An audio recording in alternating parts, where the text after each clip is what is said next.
સુરેન્દ્રનગર જિલ્લાના મૂડી પંથકમાં પાવર ગ્રીડ કંપની સામે ખેડૂતોમાં ભારે રોષ જોવા મળી રહ્યો છે. કડમાત ગામે ગુજરાત કિસાન સંઘર્ષ સમિતિ દ્વારા ખેડૂતોનું વિશાળ સંમેલન યોજાયું હતું, જેમાં 8 થી 10 ગામોના ખેડૂતો જોડાયા હતા.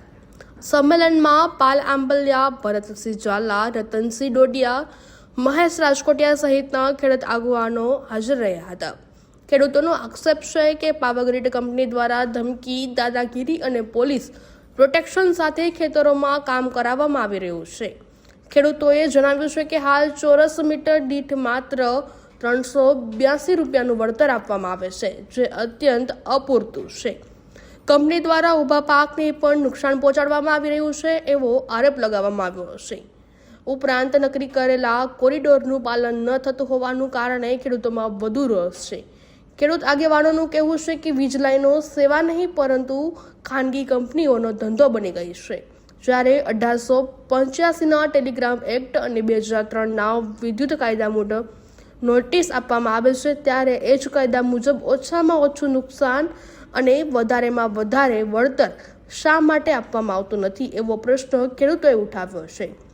પાલ આંબલિયાએ રાજ્ય સરકાર પર આક્ષેપ કરતા કહ્યું છે કે ખાનગી કંપનીઓને ફાયદો પહોંચાડવા માટે 2013ના જમીન સંપાદન કાયદા મુજબ 4 ગણું વળતર આપવાનું ટાળવામાં આવી રહ્યું છે.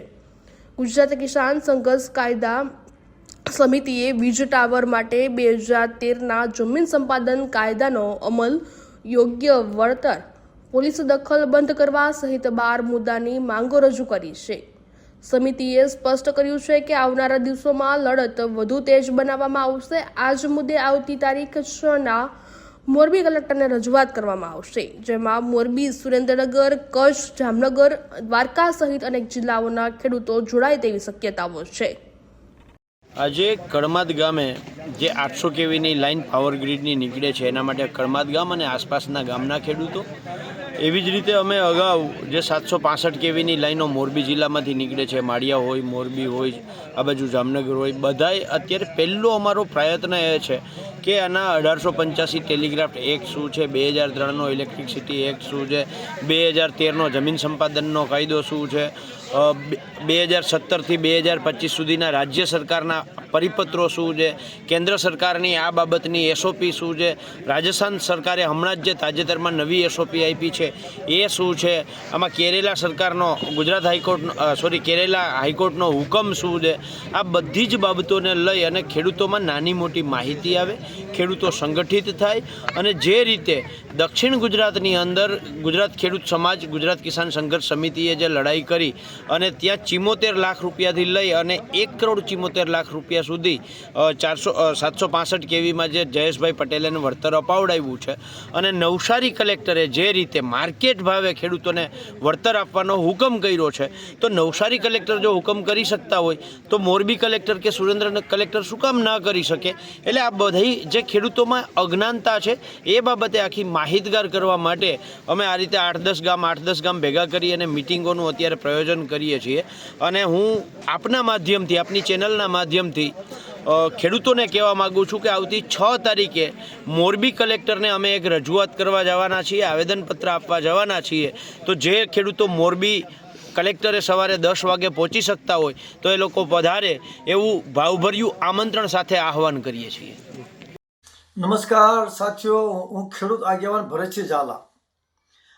આજે સુરેન્દ્રનગર જિલ્લાના મુરી તાલુકાના કડમડ ગામમાં એક ખેડૂતોને કેપેસિટી બિલ્ડિંગ તૈયાર કરવા માટે એક મિટિંગનું આયોજન કર્યું છે. આ મિટિંગનો મુખ્ય ધ્યેય ખેડૂતોના ખેતરમાં મોટા મોટા વીજ પોલો આવવાના છે અને મોટી મોટી વીજની લાઈનો આવવાના છે. કોના ખેતરમાં થાંભલો આવવાનો છે, કોના ખેતરમાં વીજ લાઈન આવવાની છે, એ કોઈને હજી સુધી વીજ કંપનીએ વ્યક્તિગત રૂપમાં જાહેર કરવાની હોય, માહિતી અધિકારના કાયદા અંતર્ગત સામેથી માહિતી આપવાની હોય, એ પણ માહિતી આપી નથી. માહિતી અધિકાર કાયદા અંતર્ગત જે વ્યક્તિએ માહિતી માંગી એને પણ અલ્લા ટલ્લા કર્યા છે. તો આજે અમારી ફરજ બને છે કે ખેડૂતોને જાગૃત કરવા. દોસ્તો, ખેડૂતોને જાગૃત થવાની પણ જરૂર છે. અમે કોઈ તોડ કરવા માટે, કોન્ટ્રાક્ટરને હેરાન કરવા માટે કે કોન્ટ્રાક્ટર પાસેથી પૈસા લેવા માટે કે કરદો કરવાની વાત અમારા સંગઠનમાં આવતી નથી.